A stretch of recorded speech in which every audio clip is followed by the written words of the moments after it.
Welcome, everybody. Tonight, your neighborhood good golf dealer joins the Gulf Oil Companies in presenting another program in this series of reviews, musical comedies, and dramatic shows. All the varied entertainment forms of Hollywood. So welcome all of you to the Motion Picture Star's own program. Welcome to the Gulf Screen Guild Show. With Spring Byington, Edward Everett Horton, Carol Lombard, James Stewart, Oscar Bradley, and Hollywood's favorite master of ceremonies, George Murphy.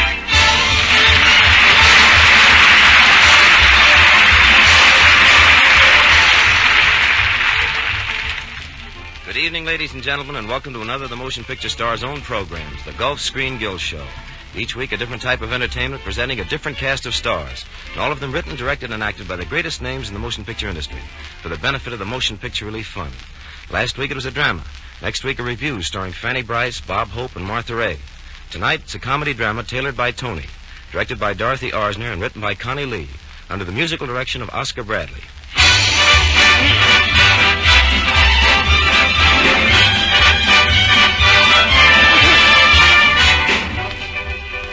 Tonight, we meet Carol Lombard as Toni Warren, New York's foremost designer of men's clothes. Her mother, Mrs. Warren, is played by Spring Byington. Edward Everett Horton is heard as Kenneth Pickles, her business manager. And Peter Graham, a Greenwich Village author, is played by James Stewart. Lights. Music. Curtain.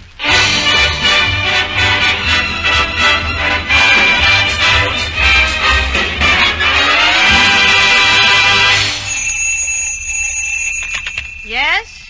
Oh, yes, Mr. Greenleaf. Oh, a lot more padding in the shoulders? Oh, yes, we'll take care of it. No, we don't put any padding in the hips. No, all right, we'll take care of it, Mr. Greenleaf. What shall I do about Mr. Ramon's pajamas, Toni? Send them air express to Honolulu. Yes? Do Mr. Olson's trousers have 18-inch bottoms, Miss Warren? 20 inches. Tell the switchboard not to send any more calls in here. I'm through. Why, Toni. Through for the day, Mother. There aren't any real men anymore. Nothing but strutting peacocks and pants. Why, Toni, some of our clients are very handsome. Handsome, yes. But put them in bathing suits and see what they look like. Who squares off their round shoulders? Who fills out their caved-in chest? I do, and I'm sick of it. Miss Warren? What's the matter now, Pickles? Have you seen the latest issue of the Gentleman magazine? No.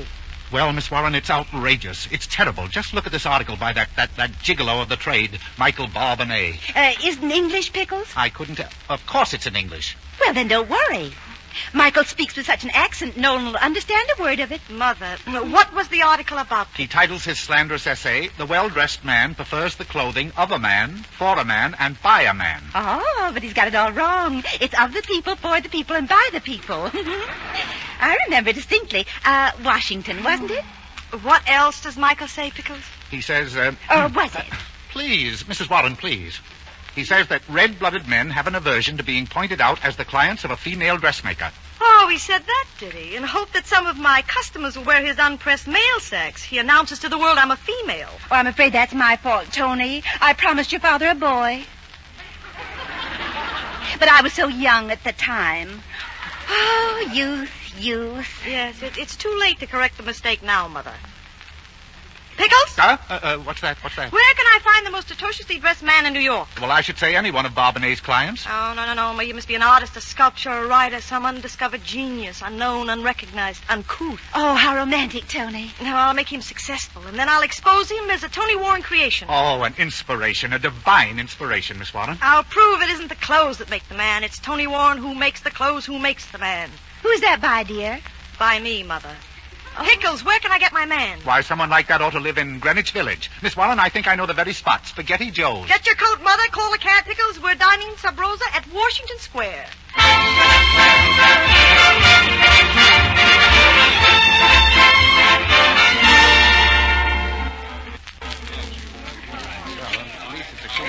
Look, I told you we got a vino and a spaghetti. If you no like a spaghetti, you get a vino. If you no like a vino, you get out. Now, look here, my good man. We'll all have spaghetti. Si, signora, 3 spaghetti. Just a minute, waiter. Who's the musician at the piano? Oh, he's a Peter Graham, Signora. But he's no musician. He's a writer. All the time he's a writer plays. But nobody want to read what he's a write. It's too bad. Will you ask Mr. Graham to join us? Si, Signora, I ask. What? Miss Warren, Yes, Pickles. you aren't seriously thinking of taking that man for your experiment. Why not? He's exactly what I want. He's picturesque. Oh, my word, he's appalling. You can't do it. Look at that. Why, sneakers, corduroy slacks, a yellow sweater. But very handsome. No tie, no coat, no hat. And so romantic. Mother, I am not looking for a movie star. I'm getting a guinea pig. He's got height. He walks well, and if I dress him properly... Here he comes. Hello? Hello? Hello? Hello. Well, I guess that sort of cleans up the hellos, doesn't it? The waiter said you wanted to see me. Yes, sit down, Mr. Graham. Well, thanks. This is my mother, Mrs. Warren, and this is Mr. Pickles, and I'm Toni Warren. Well, not the famous designer of men's clothes. Yes, and now I have a proposition Uh-oh. that might interest you, Mr. Graham. Well, what are you laughing at? Well, I don't... Nothing. I always thought you wore trousers and smoked a pipe or See something. here. Mr. Graham, I'll have you understand... Well, if it isn't old Joe Stinkle from Public School 39.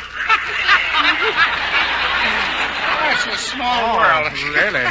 Really, my good man, you've made a mistake. I'm not Joseph Stinkle. Oh. Now, Miss Warren, You are too, Joe Stinkle. You can't kid me. I certainly am not. My name is Pickles. Pickles, here. There, see? My social security card. Oh, no. You're Joe Stinkle.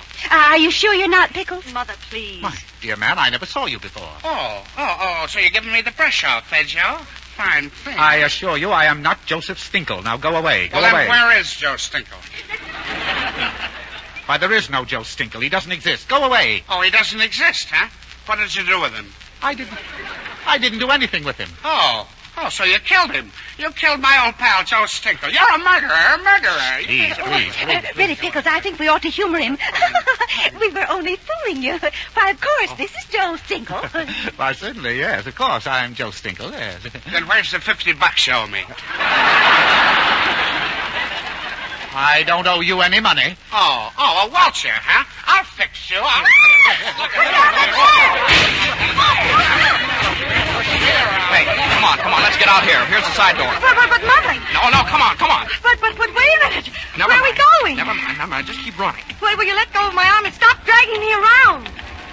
Here's the bus. Come on. Come on, catch the rail. Will you please? Here, hang on to the... You'll break your neck. Now, there. You all right? Well, what are you, a kidnapper? What about my mother and Pickles? Oh, they're perfectly safe. Safe in the middle of a gang fight? Oh, no, I forgot to tell you. That fella starts a brawl every night by pretending he's drunk and looking for Joe Stinkle. That's all. You mean it was all a gag? Yeah.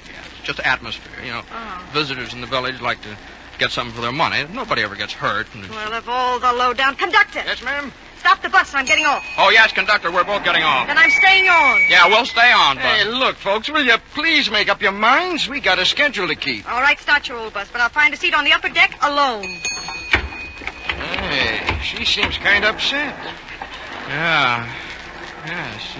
Look, I don't know much about girls. How long has it taken to cool off? Grant's tomb. Grant's tomb. What? Grant's tomb. I've been on this run 10 years and I'm an authority. There's something about riding along by the Hudson in the moonlight that breaks down even the most stubborn.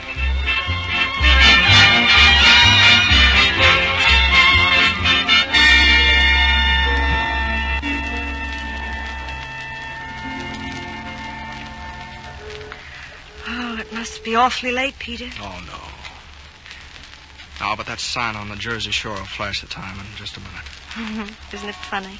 What? Well, the way things happened, you know, when I got up this morning, I never thought I'd sit on the steps of Grant's tomb and be kissed in the moonlight. Peter. Yeah? Look, darling, the sign says 5 after midnight. I've got to go home. Well, if you do, you'll break the spell. You'll become Toni Warren Incorporated again. You'll forget you were ever riding up Riverside Drive on top of a magic coach with a guy in a yellow sweater. But Peter, we can't sit here till morning. Well, why not? Did you ever see those towers when the sun comes up? Did you? Yeah, sure. My first morning in New York, I slept the night before on a park bench with a bunch of play manuscripts as a pillow. Yeah, I guess that was all they were good for. No one liked them, Peter? Like them? Well, I couldn't even get into managers' offices. Do you mind if I tell you why? Look, Toni, darling, you can tell me anything. Do you know why I asked you to our table? Oh, yeah, of course, my fatal charm. No, because you were one of the worst-dressed men I've ever seen. Oh, well, thanks. Now I've hurt your feelings. Oh, no. Only, what'd you plan to do? Sort of exhibit me in your window as a horrible example or something? No, I wanted to dress you up and introduce you to the right people, and then if you became a great playwright, I'd say it was all due to my tailors. Oh, so you were interested in my commercial value. But Peter, dear, now I'm interested in you, and I want you to be a success. I want to help you, and will you let me? No, we Vermonters don't accept help from strangers. But I'm not a stranger. Of course, if you were, no, you wouldn't consider that. Wouldn't consider what? Well, if you were, no, you wouldn't do that. Wouldn't do what? Well, you wouldn't do it. I mean, did you ever think about getting married? No, why should I? Well, why shouldn't you? Because I'm perfectly happy just as I am. I've worked hard, made a place for myself. Why should I give it up just to marry some man? Well, not some man. You see, I'm the guy who's asking you. You're asking... You mean... Peter, darling, Yeah, sure. Now, look. New York's no good for me. I don't know. I just don't fit. But I got a farm up in Vermont. I want you to go back there with me. Will you, Toni? I can't, Peter. Why? I don't think I'm the kind of a wife you want. I love New York, being somebody. I couldn't live in Vermont. I'd have to wash dishes and get your meals and all the other things. And, well, in 2 weeks I'd go crazy. And darling, so would you. Well, don't you think that maybe No, if Peter, we no, could... Peter. I'm Toni Warren. I want to stay Toni Warren. I couldn't give it up. I just couldn't give it up. Oh. Well, I guess it wouldn't work. No, it wouldn't work, Peter. No, I just wouldn't. Well, you'd better take me home. Yeah, I'd better. Steps sure get hard, don't they? You were right about the spell, Peter, only it's fading before morning. Yeah. It's late. Oh, here comes a bus. Maybe we better get it, huh? Yes, it doesn't look like a magic coach anymore. It's just a big green bus. Yeah, it does. Watch your step, please. Peter. Yes, Toni. We can't let it end this way. Come on, buddy. You're getting on the bus or staying off? Look, I guess I could stay in New York. No, I'll go to Vermont with you. No, but I couldn't let you do that. But what can we do? Make up your mind. The suspense is killing me. Now, listen, Toni, we'll both give up something. I'll give up Vermont, and you just give me a few hours a day. Will it work, Peter? It's got to work. We'll make it work. You know, we're crazy to try it, but Peter, we'll be happy. Be happy, Toni. We are happy. And so is the Fifth Avenue Bus Company, buddy. Service is now resumed.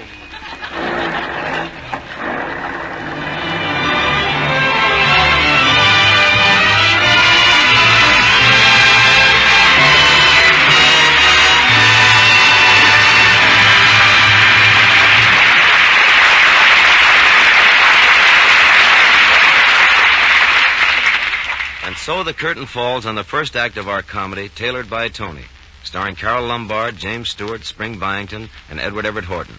And now, just a word from John Conte. Right in your neighborhood, perhaps just around the corner, there is a Gulf station operated by a fellow citizen. He's ready to serve you courteously and promptly with fine automotive products.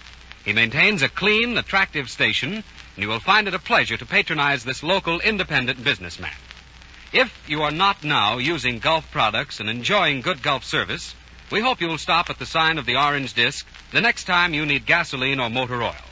We know you like the many free services, and better still, we know you like the way your car performs with good Gulf products.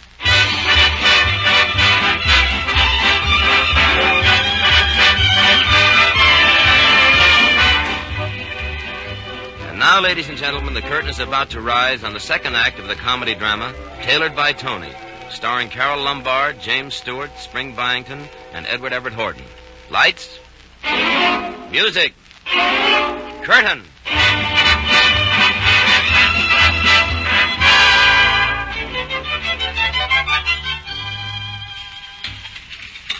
Oh, how does Miss Warren ever cook anything in this kitchen?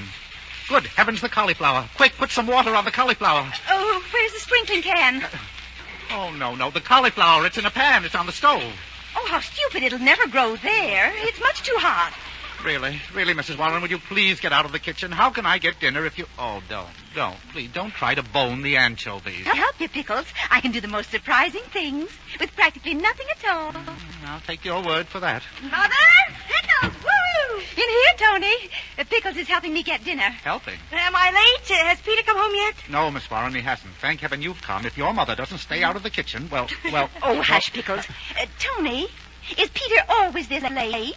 I should think on his anniversary. Don't worry, darling. He'll be home tonight. You know he's awfully busy with his play. It opens in 3 weeks. That's right, and I do hope it's a success so he can pay for the clothes we've loaned him. Who's playing the lead? And Prentice. Oh, really? Well, I imagine you won't be seeing much of Peter during the rehearsals. No, but I can't complain. He has his career, I have mine. That was our agreement. Of course. An ideal arrangement. Excuse me. I'll be right back. Hello? Hello, darling. Look, I won't be able to get home for dinner. You don't mind, do you? No, of course not. Only it was last night and the night before, too. Peter, this is our... Yeah, but I've got to go over some changes in the second act with Ann Prentice, and she lives way up on 86th Street. Oh, I see. Well, of course, that's very important. Oh, yeah, sure. Well, I'll see you tomorrow, darling. Goodbye. Bye. Was that Peter, Tony? Yes, we don't need to wait dinner for him. He doesn't know when he'll be home.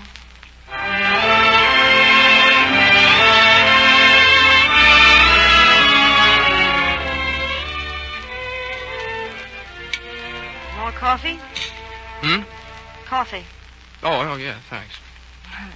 Is the morning paper as interesting as usual? Yeah, I guess so. What's the weather? Weather? I don't know. Let's see. It's fair and warm, I say. Why? Some friends asked me to run up to Saratoga to the races. You don't mind? No. I won't be home anyway. Ann Prentice wants me out in Long Island. It's rewrites in the second act. That second act should be a wow. Yeah, well, I've got to rush. I'll see you later, darling. So long. So long.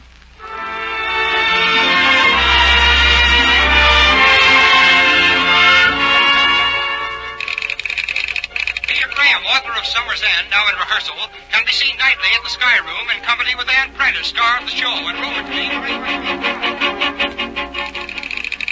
Summer's End by Peter Graham was a flopperoo at the Washington tryout last night. Rewrites may help, but our Beau Brummel Graham is the glamorous Ann Prentice on a heart-to-heart contract. The Peter Graham-Toni Warren partnership is rumored close to the rocks. Graham's play opens at the Imperial Theater, New York, next Tuesday night, and advance reports are...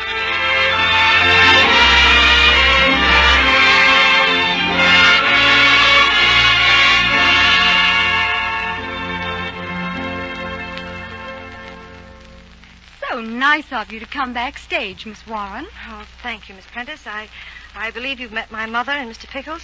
Yes, how do you do? Yes, we've met. How do you do? Hello, Peter. Hello. A nice opening, wasn't it? Oh, beautiful. We had such lovely seats, Peter. Didn't we? So comfortable. Oh, so comfortable. I almost napped a couple of times. Oh, it was so thoughtful of you to remember us, Peter. Oh, that's all right. Did you think the audience was a little cold? Why, yes, it seemed as though every one of them had a cold. They coughed and sneezed all through the last act. Did you like the play, Miss Warren? Oh, yes, indeed. It was splendid and deep, too. Oh, wasn't it? Wasn't it deep? Yes, I should say it was positively abysmal. What was the second act about, Peter? Oh, what does it matter, Pickles? It's all make-believe anyway. I did think the music between the acts was delightful, Peter. Simply delightful. Oh, thanks very much. I didn't write that. Oh, too bad. Ann was swell, wasn't she, Toni? Oh, yes, she was. Well, I think excuse me. You know, that second act gown of yours was really a triumph, Miss Prentice. Oh, thank you. So sweet of you, darling. Yes, indeed. It looked lovely on you, Miss Prentice. Positively lovely. The moment you walked on the stage, the audience knew you were George's mother. I play George's wife, Mr. Pickles, not his mother. Oh, imagine that. Well, isn't that stupid? Oh, these managers. Why, you're perfect. You're perfect for the mother.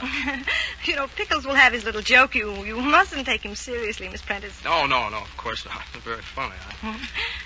Well, did you think the critics went for it, Toni? Went for it? Oh, of course they did. Oh, yes, Peter, I counted 4. They went for something after the first act and never came back. Yeah, well, maybe it was over their heads, you know. You can't give them such good stuff. No, they don't appreciate fine writing, Peter. Where was that? You mean in the program? Oh, yes, that was an excellent article on tropical fish.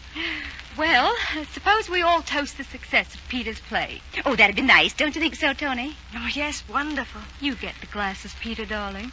Oh, sure, honey. Thank you, precious. Miss Warren? Please. Oh, that's plenty, dear. And you, Mrs. Warren? Oh, thank you, darling. That's enough, dear. Mr. Pickle? Yes, honey. I mean, Miss Prentice, yes, that's sufficient. Oh, thank you so much. Peter, sweet, will you... Oh. Uh-oh. Oh, I'm so sorry, darling. It's Phyllis. I hope I haven't ruined your suit. Oh, no, that's all right. It doesn't matter. I never liked this suit. Pardon me, you what?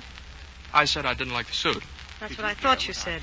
Well, so what? So that settles it. Well, settles what? I'm fed up with this sweetheart and darling routine. Let's take our hair down and say what we really think. Miss Warren. Shut up. Now, wait a minute. Don't tell her to shut up. Then don't say you don't like the suit I made for Well, you. I don't like the suit. You don't like anything about the suit. No, I don't even like the buttons. Nor the buttonhole. I hate buttonholes. Well, that's just fine. I can fix it for you. Well, wait. Let go of that Maybe suit. the tails are too long. Wait, Tony, what are you, And crazy? the lapels. Get out. Get out. Well, look, somebody do You know, something. maybe the waist is too Get out or I'll call the police. We're getting out, only I've got one thing to say first. No, I'll say it for you. We're finished. You're darn right we're finished. I don't know why we ever got married anyway. I second the motion. You're a clothes horse, a stuffed shirt, and your play is a flop. All right, can you think of anything else? Sure, but I'll put it on a poster card from Reno.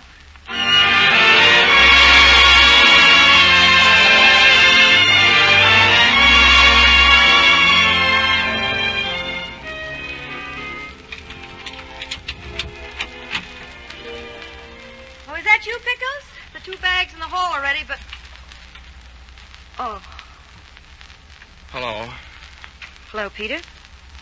I'm not butting in on anything, am I? No, I just came up to get some things before the apartment was closed. Yeah. That's what I came up for, too. Well, just go right ahead. Sure, I won't bother you. I could come back. No, you know, I'm almost finished. Things are pretty dusty. Yeah, they aren't. You know, I had some shirts here someplace. In the bottom drawer of the bureau. Oh, yeah, that's right. The bottom drawer. You go right on with your packing now. Don't let me hold you up. Well, I am in a hurry. My train leaves in an hour. Mm-hmm. Look, Toni, have you seen my slippers? Yes, they're under the bed. Where? I don't see them. On your side? Oh, yeah. My side. Funny me looking over there, wasn't it? Guess maybe it was because I always used to stop on that side to kiss you goodnight. Yes. Oh, the snake plant. I don't know what to do with that. Oh, yeah. What are we going to do about that? It certainly needs water, doesn't it? Remember the night we got that? We went down to the dime store to buy a lot of pots and pans and gadgets. It certainly is a silly-looking thing, isn't it? No, it isn't. It's beautiful. Whoever saw an elephant with a plant growing out of his back? But you said the elephant was good luck in a house. No, we named him Jumbo. You won't give it to the janitor. Oh, no. But, Toni, look, I think you ought to have Jumbo. After all, I bought him for you. All right. I'll take him with me. To Reno? Well, why not? Is there anything wrong in that? No. It's swell. Well, I guess I've got everything. You sure? Yes. Bye, Toni. Peter. Goodbye, and I wish you luck. I wish you luck, too. Oh, Jumbo. Oh, I dropped him. Oh, Peter, he's broken. Everything's broken. You, me, us, everything. Oh, Toni, now don't, please. Listen to me, Toni. I love you. I'll always love you. Peter. Look, Jumbo can be fixed. Just a little glue, he'll be okay. And we can be fixed, too, Toni, honest. A little understanding, a little forgiveness. Well, we'll never be able to tell where the break was. Peter, do we dare try it again? Look, Toni, did you keep my yellow sweater? Yeah, and the sneakers. You were right about my play. Oh, wasn't that awful? Well, you can write another. I could in Vermont. Oh, I love Vermont. You know, I'm tired of New York. I'm tired of being Toni Warren. Peter, I just want to be your wife. Forever and ever. Forever and ever. Just you and me. You and me and Jumbo. God bless him.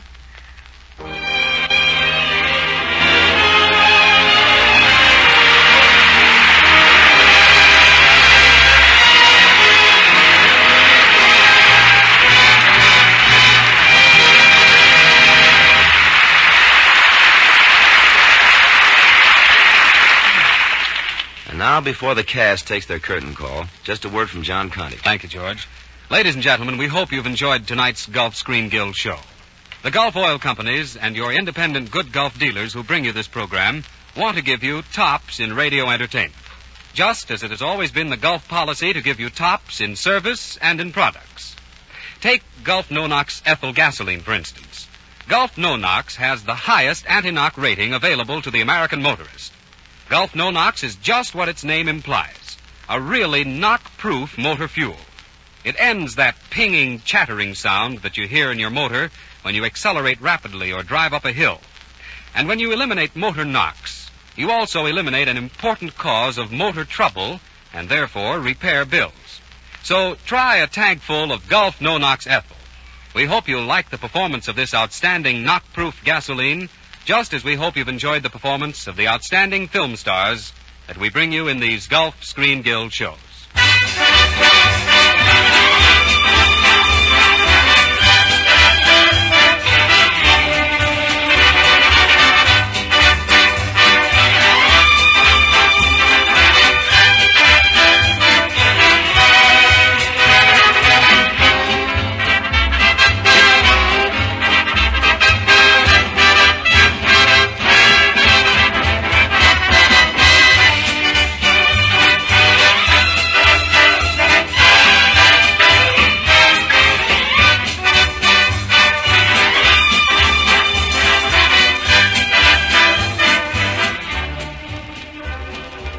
Thank you, Oscar Bradley, and thank you, John Conti. And special thanks to Spring Byington, Edward Everett Horton, Carol Lombard, and James Stewart for your swell performances here tonight. Well, thank you very much, and good night, George. Good night, Eddie. Good night, George. Good night, Spring.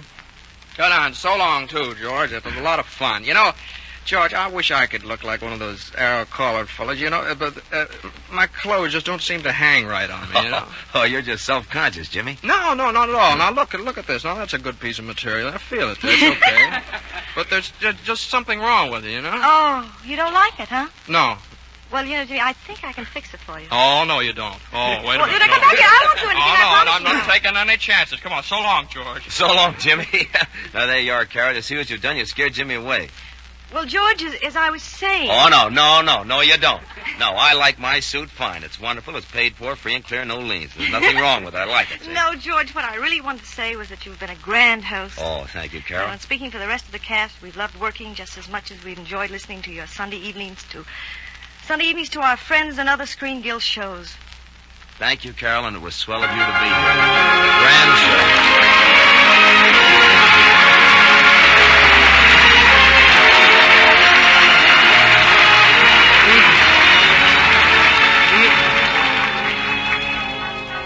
Next week, same time, same station. The good Gulf dealer in your neighborhood joins the Gulf Oil Companies in welcoming you to another Gulf Screen Guild show with a review starring Fanny Bryce, Bob Hope, and Martha Ray. Until then, this is George Murphy saying thank you for the motion picture industry and for the Gulf Oil Companies. And good night.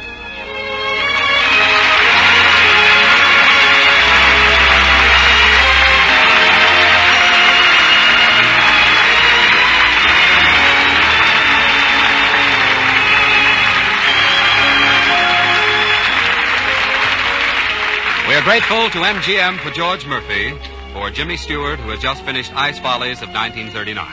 Carol Lombard may now be seen in the Selznick release, Made for Each Other. This is John Conti speaking. This is the Columbia Broadcasting System.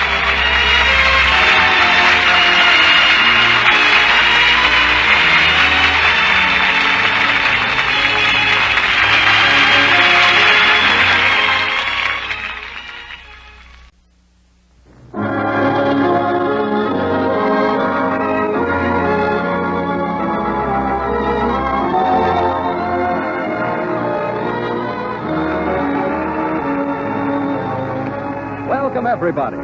Tonight, your neighborhood good Gulf dealer joins the Gulf Oil Companies in presenting another program in this series of reviews, musical comedies, and dramatic shows. All the varied entertainment forms of Hollywood. So welcome all of you to the Motion Picture Star's own program. Welcome to the Gulf Screen Guild Show. With Fanny Bryce, Bob Hope, Martha Ray, Hanley Stafford, Oscar Bradley, and Hollywood's favorite master of ceremonies, George Burley.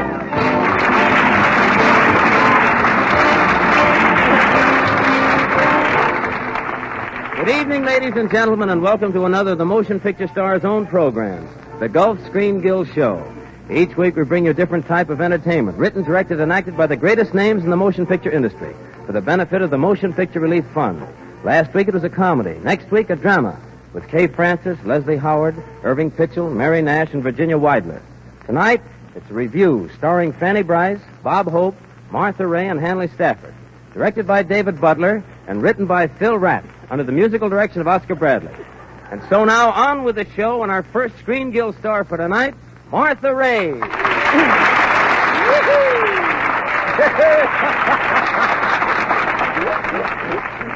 Thanks. Hello, George. Hello, Martha. You certainly look lovely. Oh, everything looks lovely. Spring. What a wonderful time of the year. You know, George, I was in the park all morning greeting the little baby flowers. Greeting the little baby flowers? Yes. I bent over and pinched the little petals and said, "Hiya, bud, hiya, bud, hiya, bud." Yes, summer will soon be with us. Well, that's to be expected, Martha. We always have mild weather after Groundhog Day. Oh, you said it. We always have... after what day? Groundhog, Martha. You know what groundhog is, don't you? Oh, sure, sausage. No, Martha. A groundhog is an animal that runs backwards when it sees its shadow. Oh, yeah, I bet on a lot of them at Santa Anita. But you know, George, I'm going out to Santa Anita tomorrow. Tomorrow? Wait a minute, Martha. They haven't many races at Santa Anita for over a week now. Yeah, I know. I want to see how it feels to be there once without losing. Well, that's a great idea, Martha. I think I'll go with you. So let's set the time right after you sing "Tain't Necessarily So" from Porgy and Bess.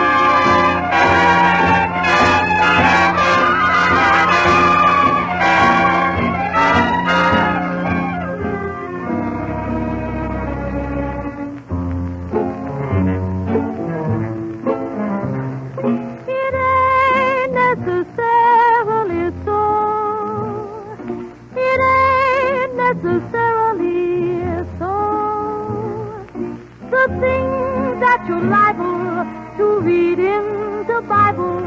It ain't necessarily so.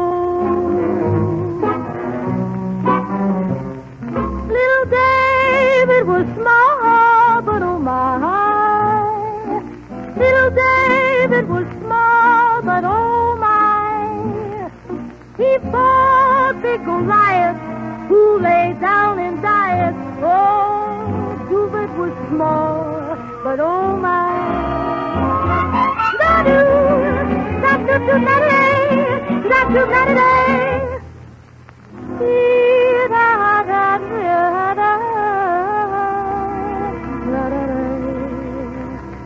Little Moses was found in a stream.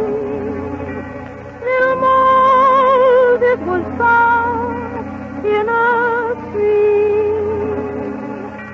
He floated on water till old Pharaoh's daughter.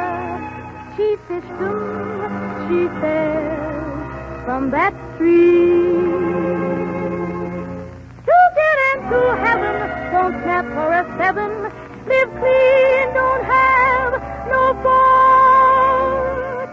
For I take that gospel whenever it's possible, but with a grain of salt. Jonah, he lived in the whale. Yes, Jonah, he lived in the whale, for he made his home in that fish's abdomen. Oh, Jonah, he lived in the whale. I'm preaching this sermon to show that it ain't Nessa, ain't Nessa, ain't Nessa, ain't Nessa, ain't necessarily so.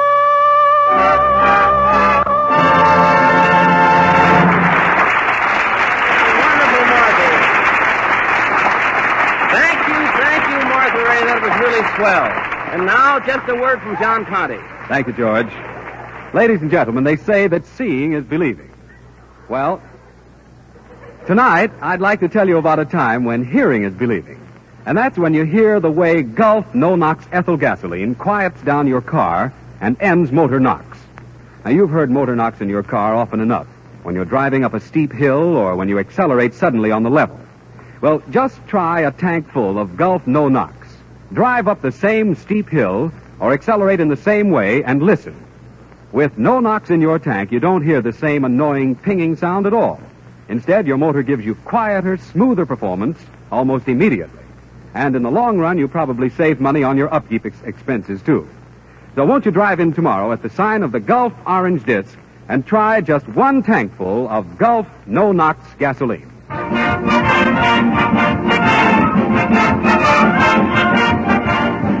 And now, ladies and gentlemen, here is Fanny Bryce in her incredible characterization of that preposterous, lovable child, Baby Snooks. Tonight, ladies and gentlemen, Daddy is played by Hanley Stafford. Daddy is sick in bed, and the doctor has just finished his examination. Well, Doctor, you think I'll be all right? Oh, yes, but stay as quiet as possible and don't give that rash a chance to break out again. Yes, I'll be careful, Doctor. Oh, is it all right if I answer a few letters on the dictaphone? I don't think that'll hurt. But remember, no excitement of any kind. No. Okay, Doctor, no excitement. Well, good night. Goodbye, and thanks. Now, let's see this mail. Where's that dictaphone switch? Oh, here. Hello, Daddy. Oh, Snooks, I've asked you not to disturb me this morning. I'm busy. Was the doctor here, Daddy? Yes, he's just left. Now, run along. All right. Gentlemen, yours of the 15th instant received and contents... Daddy!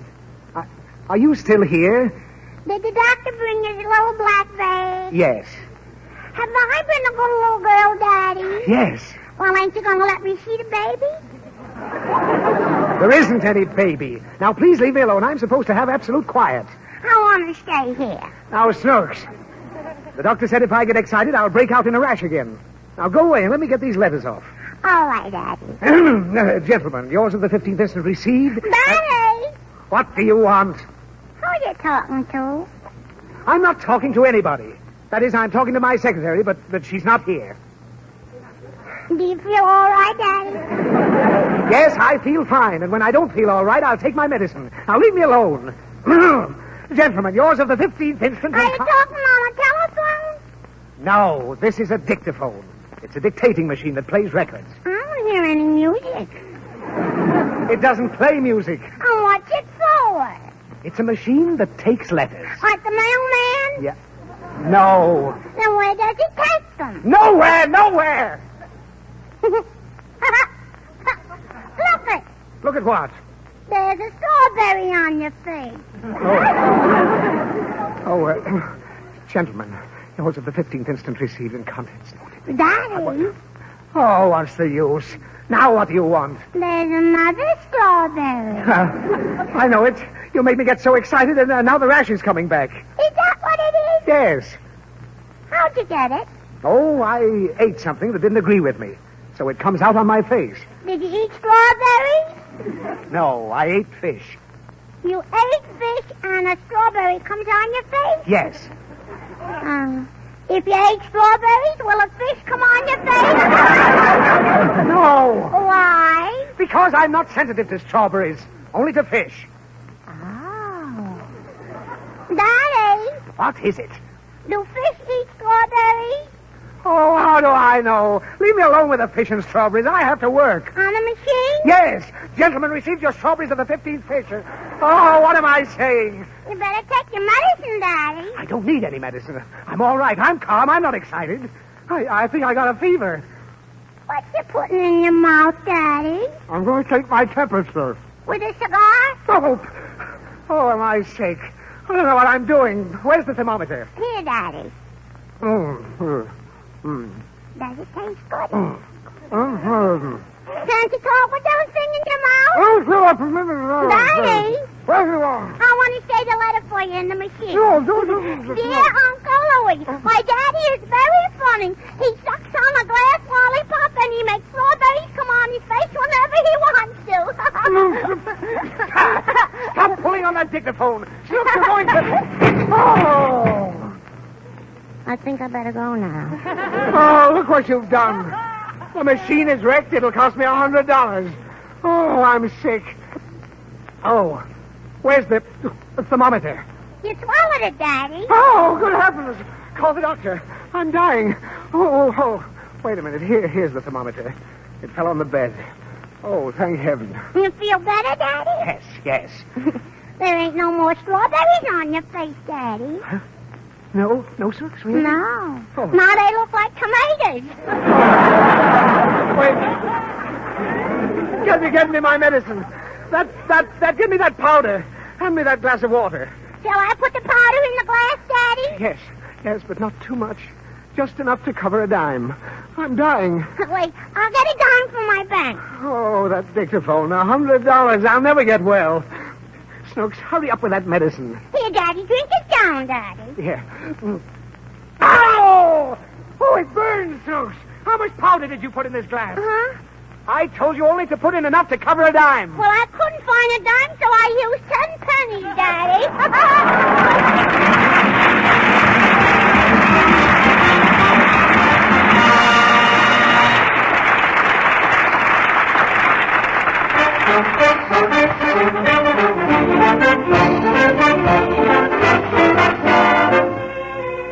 Oscar Bradley might not be tall, but he proves that he's a big man and things musical by swinging out with his own arrangement of Could Be.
Well, nice work, little Oscar. That was Could Be as It Should Be. And now, ladies and gentlemen... pardon me, is this a Screen Guild show? Why, it's Bob Hope.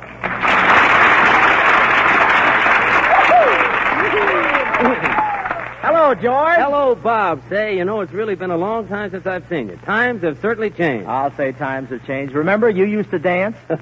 Yeah, and you used to tell funny jokes?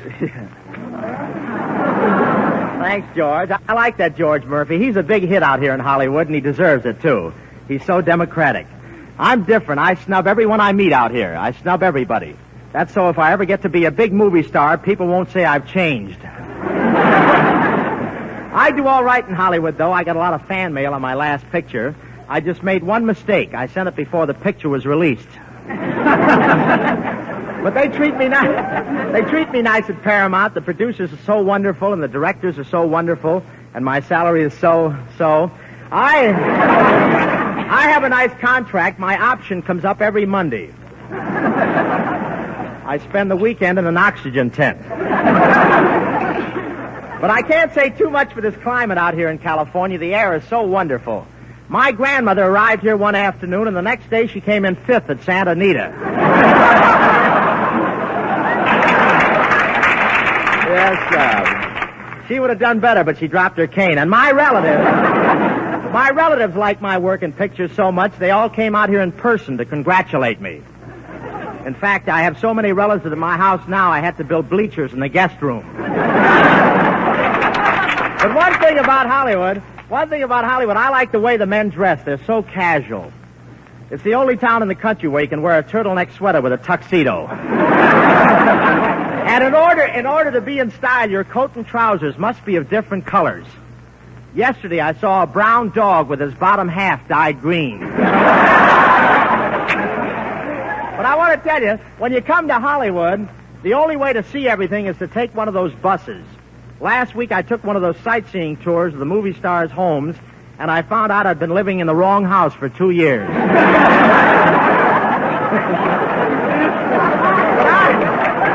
I have a lovely house. I live about 3 miles from Hollywood as the landlord's escrow flies. Oh, that's all right. I have a nice little place on the side of a hill. It's so steep the milkman has to leave the milk in square bottles. It's the only house in Hollywood where you have to wear spurs to stay in bed. My brother doesn't like it. He sleeps with me and he's ticklish. I don't mind the house being on a slight incline, but I wish the guests would wipe their feet before walking on the wallpaper. But if I ever hear a burglar downstairs, I'll creep out into the garden and gently push the house over him. Egg. The place is... I thought that would be a scream. But anyway, I want to tell you, my house is very easy to find. You go up a long hill and you see a beautiful house nestling in there in among the flowers and the trees. In the window of that house is a ham. That's not my house. I live in a tent in the back. Drop in any time, folks. Thank you. Right? Thank you, Bob. Thank you, Bob. Hope that was swell.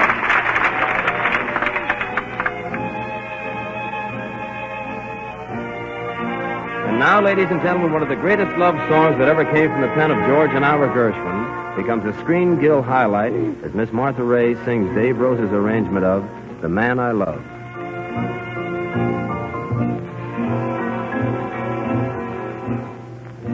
Someday he'll come along, the man I love, and he'll be big and strong, the man I love. And when he comes my way, I'll do my best to make him stay. He'll look at me and smile, I'll understand, and in a little while he'll take my hand, and though it seems absurd, I know we both won't stay long. Maybe I will meet him Sunday, maybe Monday, maybe not. Still I'm sure to meet him one day, maybe Tuesday will be my good news day. He'll build a little home just meant for two, from which I'll never roam. Would you? And so all else above, I'm waiting for the man I love.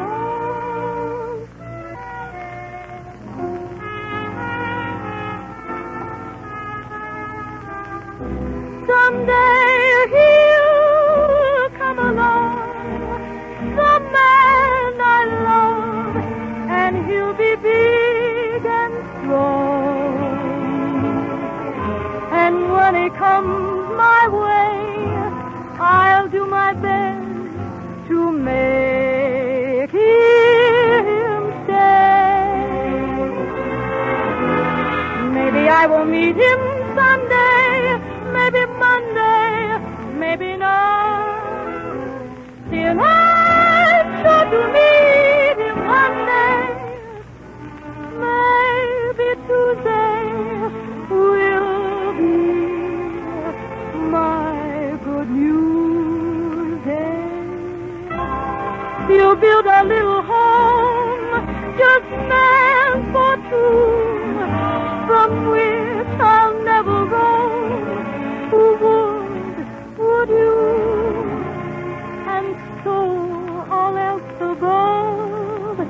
I'm waiting for the man I love. I'm waiting for the man I love.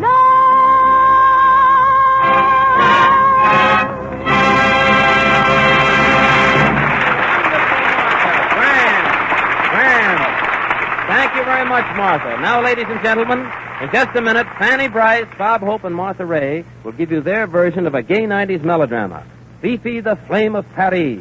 But now let's hear a few words from John Conte. With spring officially only one day away, we'd like to extend a sincere invitation to all of you to let your neighborhood good Gulf dealer help you get ready for the new season. Now, of course, he can't come into your house and help with the cleaning, but he can help with the family car. For instance, now that we're having more warm days, it's wise to have him check the water in your radiator and in your storage battery. And as a kind of a spring tonic, you better have him fill your tank with that famous Gulf no-nox ethyl gasoline that we mentioned earlier this evening. Then you know that your car will give you top performance. Yes, for extra quality in both products and service, stop at your independent neighborhood good Gulf dealer. He takes a real personal responsibility for giving your car the best possible care. That's why it pays to make the good Gulf dealer your dealer.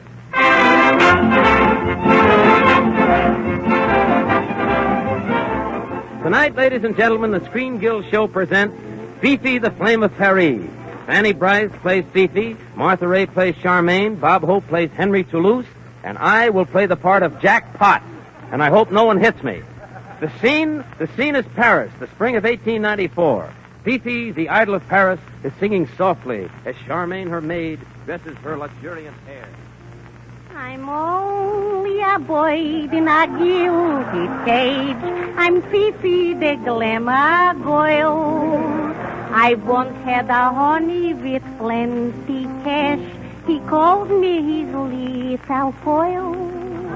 And then how come you lead a single life and still not upon the stage? Someone else was preferred, so I got the bird, and she got the guilty taste. Charmaine, somebody's knocking on the door. Maybe it's a man. Oui, mademoiselle. It must be that mystery man who has watched your performance every night. Do you think I should let him in? Oh, dear me, no, not in your home at this hour of the night. It wouldn't be right, huh? Charmaine, is he tall? No, he's short. Has he got blonde, wavy hair? No, he's bald. Has he got maybe a good physique? Terrible. Is he a man? Yes. Send him in. Viva la France! Wait, I'll let him in myself. You go into the other room. All right. I'll comb your beautiful hair while I'm in there. Come in. Oh, I beg your pardon. I must have knocked on the wrong door. I thought this was Schultz's butcher shop. It's a very natural mistake. He thought this was a butcher shop. What do I look like, lamb chops? Pardon me, I'll be on my way. Goodbye. I'll get him back by dropping this wallet. Excuse me, did you drop this wallet? Take your foot off it and I'll see. Okay. If he reaches for it, I'll break his arm. Off with his sham and pretense, Fifi. I love you. Be mine. I'll make you the happiest girl in the world. Could I try a kiss on approval? Certainly, my sweet. Ah, Pepsodent.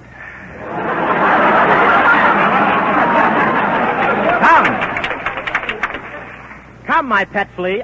Come, my pet flea with me. Yes. I'll tell my maid to pack my things. Oh, Charmaine. Yes, mademoiselle, I'm coming. You! Henry Toulouse.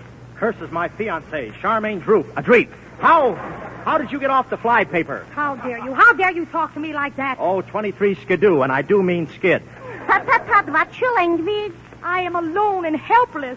Why? Why do you insult me? Because you're alone and helpless. Oh, you wouldn't do this. You couldn't do this. You wouldn't do this if my sweetheart Jack was here. Jack! Where is that guy? I'll hit him right in the head. Here I am, Jack Pot to the rescue. Thanks, fellas, thanks. That's enough just in the nick of time. Unhand her, Henry, you villain. Stand up and fight, and come and get it. Ah, double feature. I'm not afraid of you, Jack. You can't bluff me. You are bluffing, aren't you? No, I'm not. Put up your hand. Stop it. Don't move. I got a gun. Say, she has got a gun. Quick, Charmaine, do something. Okay, I'm holding Henry. Henry? Well, why don't you hold Fifi? Because it's more fun holding Henry. Say, as a matter of fact, you two look pretty good together. Tell you what I'll do. I'll take Fifi. Oh, no, you don't. She's mine. I said I'll take her. Over my dead body. Well, let's not fight about this. Let's let the cards decide. Okay, the cards. One game of pinochle. We'll play for Fifi's love. And on the side, 10 cents a 100. I refuse to let you play pinochle for my love. Let's play bridge, and we can all make some money. All right, I'll be Fifi's partner. Will you two hold your ears for a minute? I want to set the signals with my partner. All right, but no cheating now. Now listen, Fifi. It's very simple. If I talk about my heart, you bid hearts. Uh-huh. If I admire your ring, you bid diamonds. Uh-huh. If I say I was digging in the garden, you bid spades. Uh-huh. And if I mention the Elks, you bid clubs. Got it? Uh-huh. Caffeine. Come on, partner. The cards are all dealt. Both of the men in my life are in love with another woman. Uh-huh. This is a fate worse than death. One club. I pass. One heart. What do you bid, Fifi? Let me see. What's that on your finger, Fifi? A mole. A mole. That's the first square-cut mole I've ever seen. I was talking about the stone in your ring. It's beautiful. Say, it's as big as an elk's tooth. Elks. 2 clubs. Fifi, move your head over here so I can get my lips close to your ear. You want to whisper something? No, I want to use it for a bean shooter. Remember the ring? Not clubs, diamonds. Just a minute, two louse. Hey, wait, that's too loose. Pause there, friend. I got it. Nevertheless, my friends, you're cheating. Take that. Please, help! He killed Henry. He's dead. Oh, well, he had a rotten hand anyway. Open in the name of the law. Yeah. What goes on in here? Oh, Daddy. Stick to the script. Has there been shooting in here? Yes. Pablo, you must be more quiet. The neighbors are complaining. Bonsoir. Hey, wait a minute, officer. You can't do this to me. I just shot this man. You've got to take me to prison. Pardon, I am not going that way. Wait, look. The corpse has on a false mustache. The mustache, I will rip him off. Ouch, give me back my upper lip. Voila! It is Gentleman Joe, the diamond thief. There is a reward for him. What, he gets a reward for being a diamond thief? The reward is yours, Charmaine, for discovering him. 50,000 francs. Yeah, man. Vive la francs. Charmaine, darling, all of a sudden I realize that it is you that I love. Come, let me put my arms around you and the money. Darling. Oh, what is to become of me? One of my sweethearts is dead, and the other has deserted me. Oh, cruel fate. There's only one thing left for me now. Oh, gendarme. Oui, mademoiselle? What are you doing tonight, Kitty?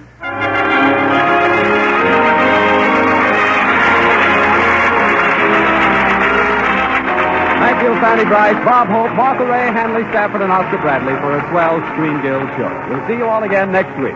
John Conte speaking. This is the Columbia Broadcasting System.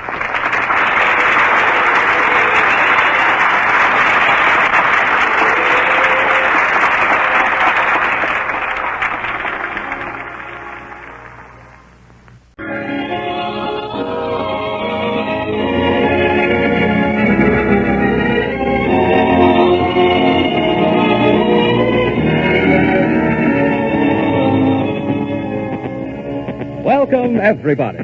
Tonight, your neighborhood good golf dealer joins the Gulf Oil Companies in presenting another program in this series of reviews, musical comedies, and dramatic shows.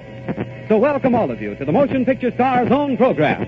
Welcome to the Gulf Screen Guild Show. With Kay Francis, Leslie Howard, Mary Nash and Irving Pitchell, Morgan Wallace and Virginia Weidler, the music of Oscar Bradley, and Hollywood's favorite master of ceremonies, George Murphy.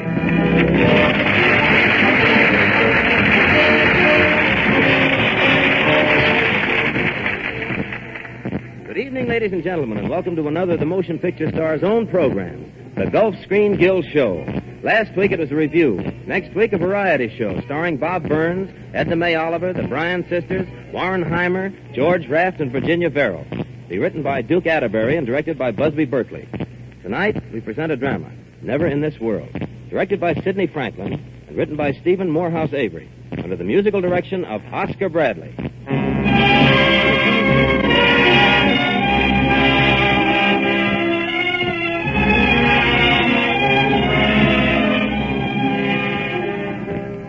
Tonight's play, Never in This World, is a fantasy. A strange story of a child who lives in an enchanted world created for her by her father.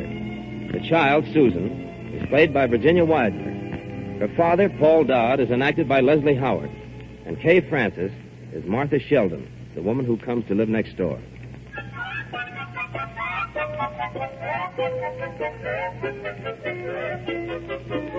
It is mid-afternoon of a day in late June. By a stone wall bordering a winding Connecticut road, Paul Dodd awaits his daughter, Susan, age 5, who runs down the hill to meet him.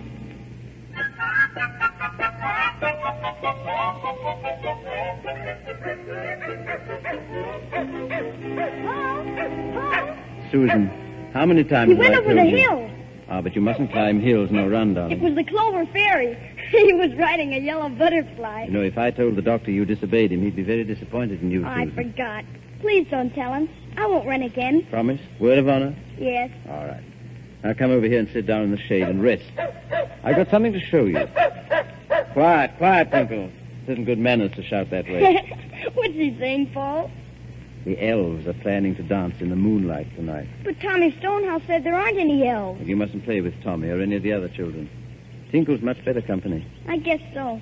But I wish I understood dog words. You'll pick it up in no time at all if you'll eat a few of these every day. Gumdrops? Where did you get them? Off the gumdrop tree, of course. But there weren't any on it this morning. Now, look here. Have you been climbing after what you promised the doctor? No, I didn't climb, Paul. I just looked. Here, have a strawberry pink one. Open your mouth. Good? Mmm. Tell me, what did you see from the top of the hill? Something shiny. Way off. Maybe it's the palace of the Silver Prince. Perhaps. When will he send for me? Not for a long time, I hope. Are you coming with me to his magic city? Yes, I'll take you there, darling.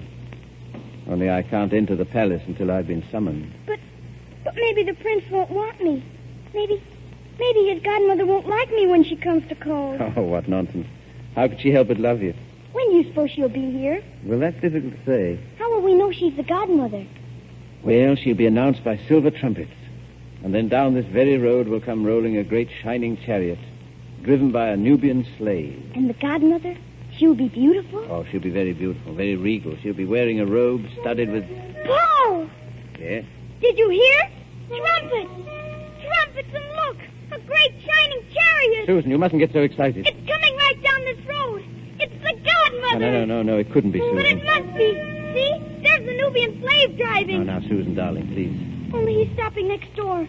Call to him, tell him this is our house! No, we mustn't, Susan. But why? Because the godmother may not wish to be recognized. But, Paul... No, we mustn't let on we've even seen her until she deigns to notice us. Look, she's stepping down from her carriage, not even glancing our way. Did you ever see so many boxes and bags? She's going to stay, Paul. She's going to live right next door. Yes, I guess she is, darling, but you must promise to stay on our side of the hedge. You mustn't bother her. I will, Paul.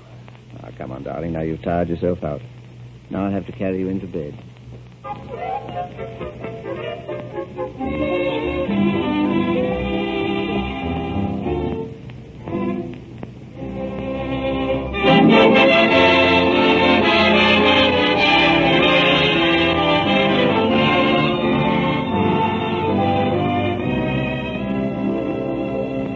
I'm really disappointed, Martha.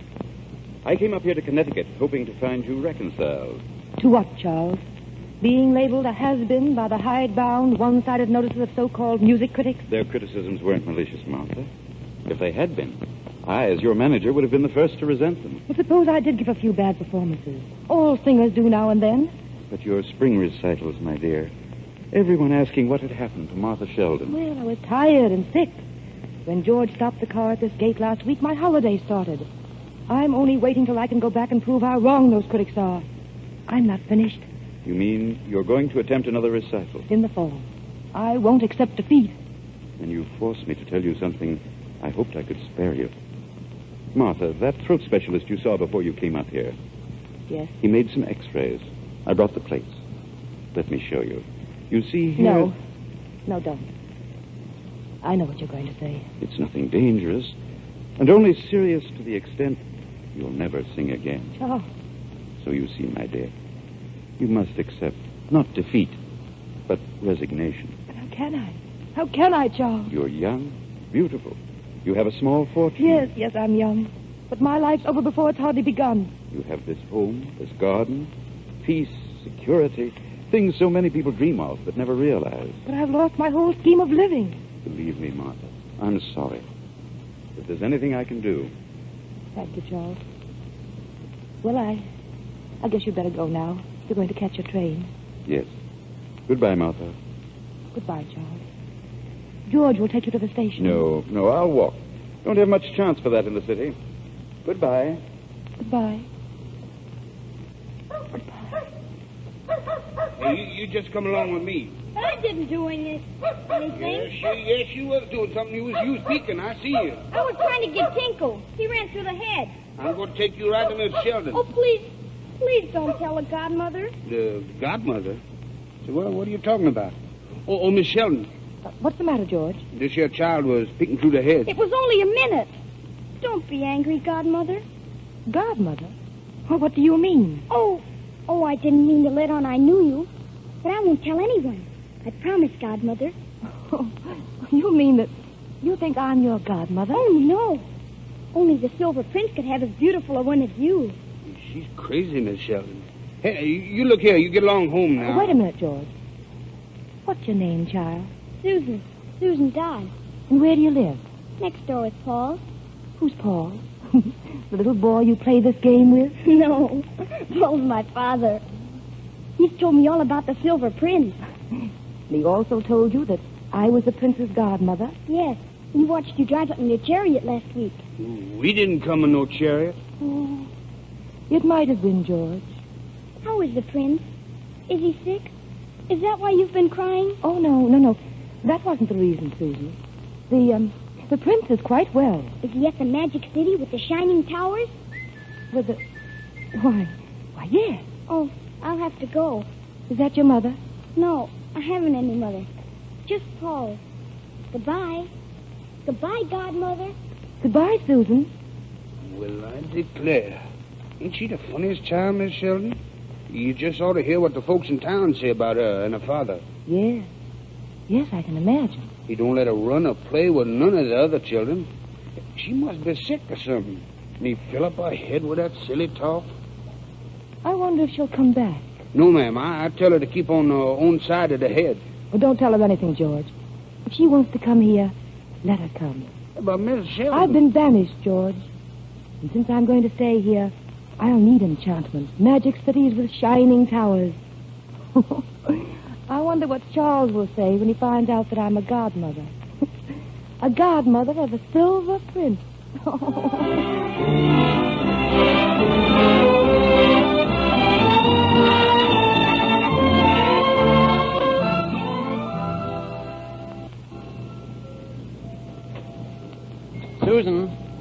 Susan, did you see the hummingbird's nest in the lilacs?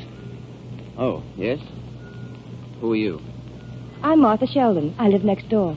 Are you Susan's father? She's told me so much about Where you. is Susan? Upstairs. She went to put on the dress she'll wear when she goes to visit the prince. She insisted that I must see her. Well, I'm sorry she presumed on your time. It shan't happen again. Oh, we become fast friends. She visits me every afternoon. From now on, I'll see to it the child doesn't annoy you, Miss Sheldon. Annoy me? Why, I love having her. Would you mind leaving before she comes down? I'll explain to her that you couldn't wait. You mean you're asking me to leave? I'm asking you to leave us alone. Susan and I want no visitors. You make yourself very plain, Mr. Dodd. And quite as the townspeople say, discourteous and bad-tempered. Good day, Miss Sheldon. Good day, Mr. Dodd.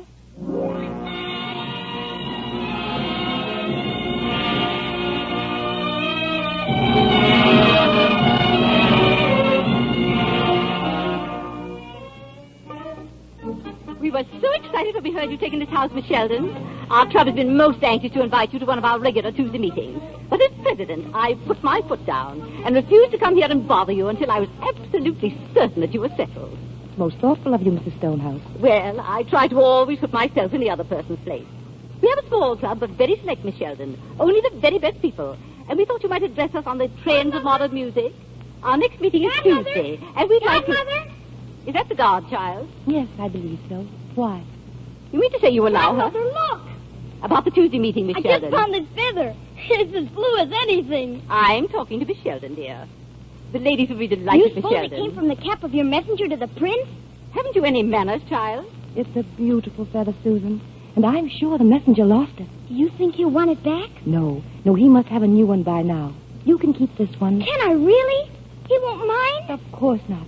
Now run along and Look, play... Mrs. Stonehouse. Isn't it beautiful? You've had no raising at all, breaking in without as much as a by your leave, and all over a blue jay's feather. A blue jay? Oh, no. It's from the cap of the... I say it's a blue jay's feather. Please, Mrs. Stonehouse. I declare it's a shame and a disgrace the way her head's been filled with this foolishness. Who's this messenger you're talking about? The messenger to the Silver Prince in the Magic City. Nonsense. There is no Silver Prince, and there is no Magic City. There is. There are. You've seen them, haven't you, Godmother? They're real. There. Susan! What's the matter with the child? Please go, Mrs. Stonehouse. Why, she's fainted. Susan! Susan!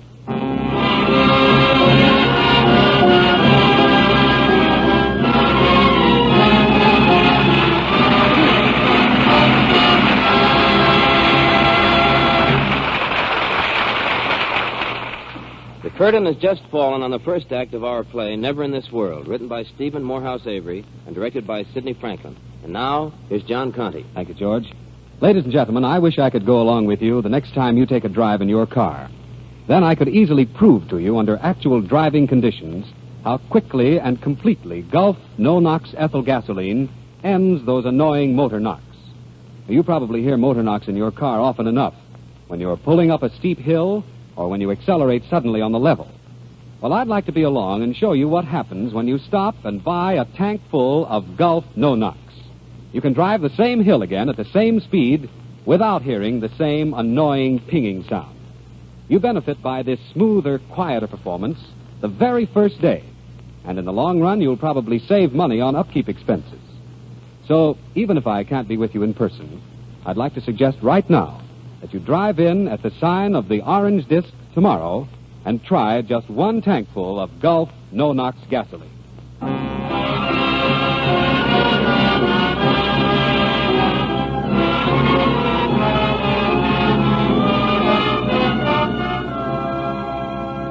Now the curtain is about to rise on the second act of our Gulf Screen Guild play, Never in This World, starring Kay Francis, Leslie Howard, Mary Nash, Virginia Weidler, Irving Pitchell, and Morgan Wallace.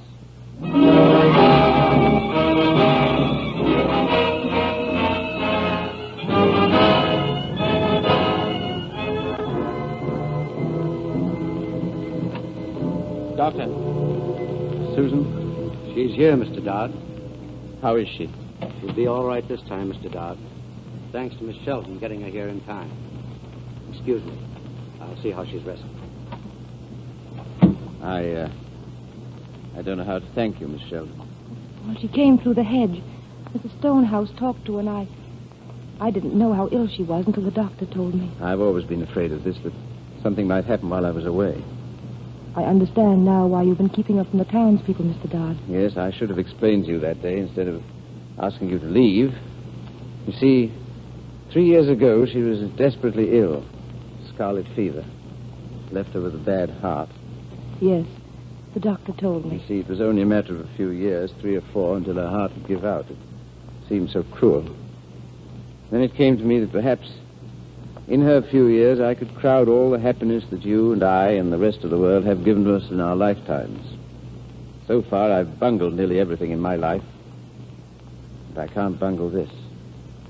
I bought this farm where we could be away from people, and I've tried to create for her a perfect child's world. A world where everything is enchanted. She calls me the godmother of the Silver Prince. Yes, you see, I've tried to prepare her for the time when she must leave me. There'll be no sadness, no fear, because she believes she goes to the Magic City to marry the prince and live happily ever after. Of course, perhaps that's all wrong.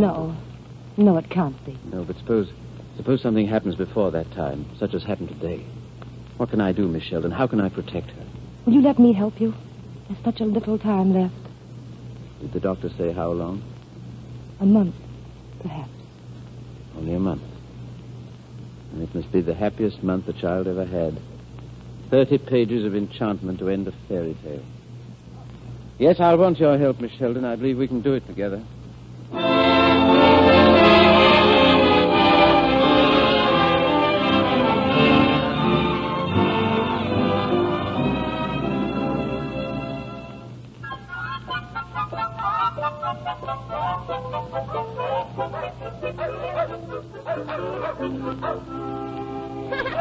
Oh, isn't it high?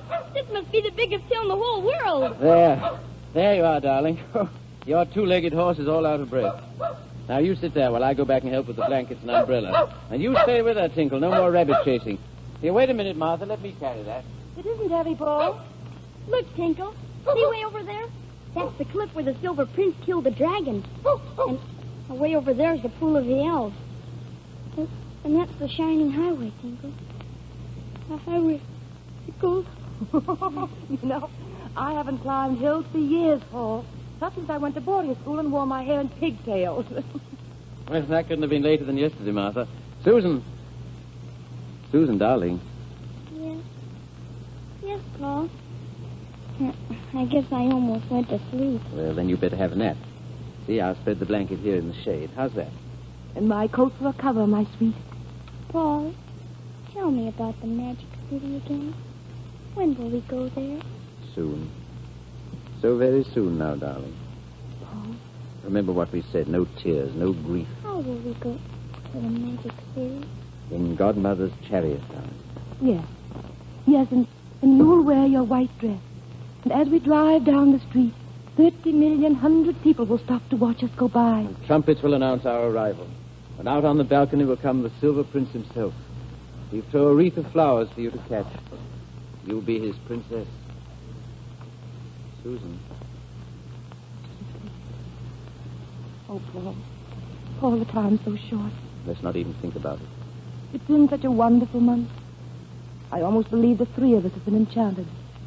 I know I must be under some kind of spell because the things that I thought important seem so very far away. Yes, but our enchantment may end any day, any hour.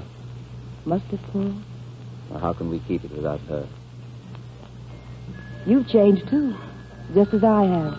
You'll never go back to being the failure you told me about. Oh, I hope you're right. Listen. Music. They're setting up the merry-go-round at the park for the picnic tomorrow. Do you think it's wise to take Susan? She wanted so much to go. And we'll have to watch that she doesn't get too tired. There'll be so much excitement, and the people, the games, the entertainment. And, of course, the merry-go-round.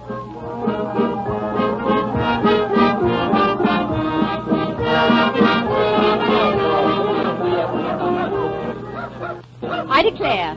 Isn't that the Dodds at the next table, Mrs. Trout? It certainly is, Mrs. Stonehouse, and Miss Sheldon. Seems to me if he's so particular about keeping the child away from other children, he'd be too particular to bring her to our picnic. Go away, go away. Come here, Tinkle, come here. I'll tell the Silver Prince. The Silver Prince. It's a shame and a disgrace the way Dodd fills that child's head with crazy talk. Get away, dog. Or I'll take a stick to you. Tinkle, come out in front of the table. Why don't you leave that dog at home where he belongs? Get away, you dirty little beast.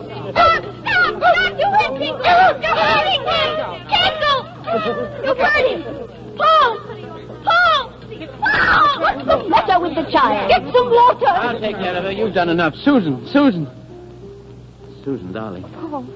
Paul, is she? Come on. We're going home.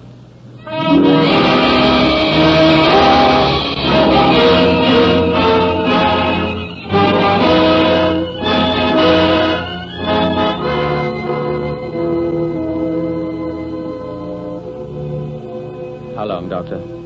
She may last till morning. There's nothing more I can do, Mr. Dodd. Yes, I know. I know, Doctor. I'm sorry. Very sorry. Good night. Good night. Oh. Yes. Yes, Martha. What did he say?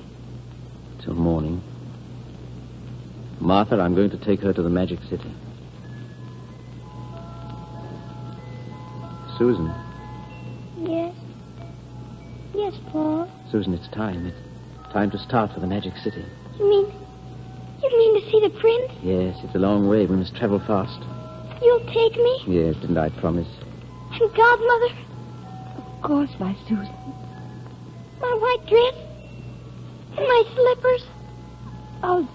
I'll dress you now. Tinkle? Can't he go? Oh, yes, of course. He'd want to know where his mistress has gone. Why are you crying, Godmother? Because I'm so happy for you, darling. Because you're going to be a princess. Come, darling. We must hurry.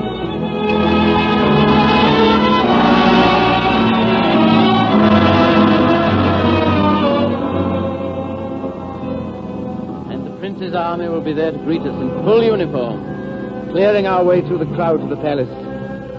Some will ride ahead on fiery steeds, opening a path to the avenue.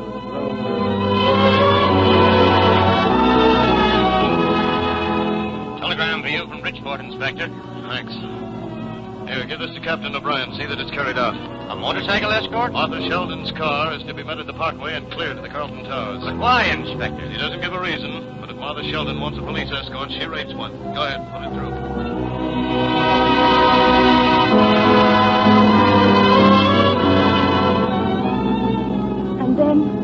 And then as our carriage stops outside the great palace of the shining towers, the Silver Prince will be on the balcony. He'll have flowers to give you, telling all the Magic City that you, and you alone, are his princess.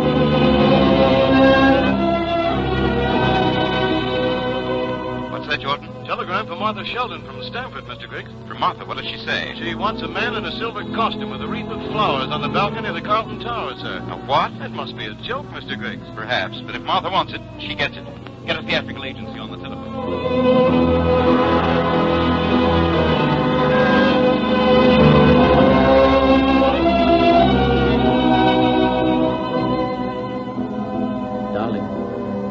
Darling, wake up. What, Paul? We're here, Susan. We're in the Magic City. This is the great avenue that leads to the palace. The palace? Of the prince? It's barely morning, and yet the city's awake to see you. Isn't it big? Isn't it beautiful? See, rising over there against the morning are great stone battlements. They're so high. They touch the clouds. And here's the great plaza, where Prometheus was bewitched and turned into a golden statue. I never dreamed it would be so wonderful. Is it as fine as I told you, darling?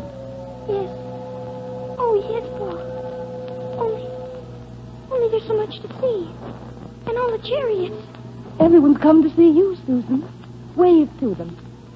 But how will we find the palace of the Silver Prince? There. Just ahead, darling. See? The high towers? The highest towers in all the Magic City. See how they catch the sun? Yes. Yes, I see, Paul. Paul. Susan. Quickly, oh, quickly, Paul. Just one moment more. Just one little moment more. Susan. See, there on the balcony. Look, my Susan. The prince. The Silver Prince. He is waiting. Isn't he, Godmother? Yes, my darling. And he has the flowers. But he doesn't see me, Godmother. The prince doesn't. The trumpets, Paul. Quickly, the trumpets. He's looking down. He's smiling. Wave to him, Susan. He sees you, darling. Look, he's tossing the flowers. He's chosen you, my sweet angel. Now, you're a princess. Yes. A princess. Princess of the Magic City. Of shining. Susan. Darling. Goodbye, my princess. Now there's no more magic. But there must be, Martha. The spell we cast for her is ended. But the spell she cast for us, we'll keep forever. We could do it, Paul. We can do it. Martha, we will do it.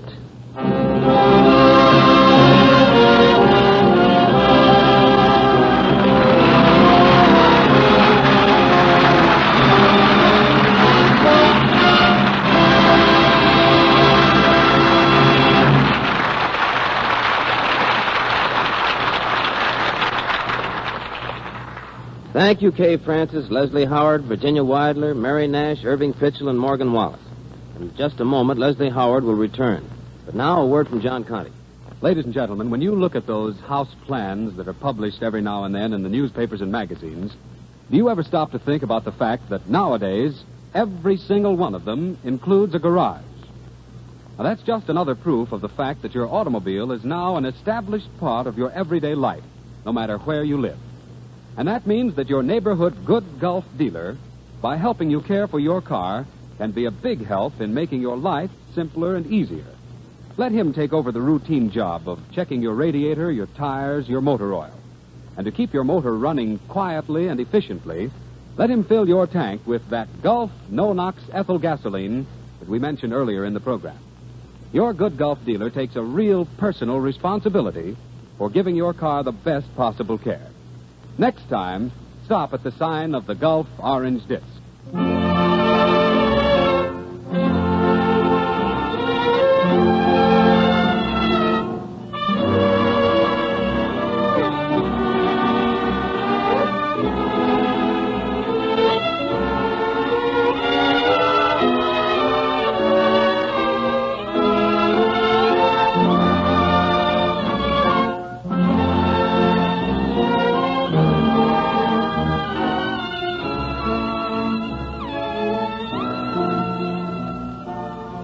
Ladies and gentlemen, Mr. Leslie Howard. Thank you, George. And speaking for my fellow players and myself, I want to express our thanks for presenting us with the opportunity of doing our part for such a very worthy cause, the Motion Picture Relief Fund.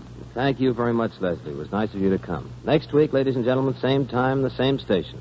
The good Gulf dealer in your neighborhood joins the Gulf Oil Companies in welcoming you to another Screen Guild show. Review, starring Bob Burns, Edna May Oliver, the Bryan sisters, Warren Heimer, George Raft, and Virginia Barrow. Be written by Duke Atterbury and directed by Busby Berkeley.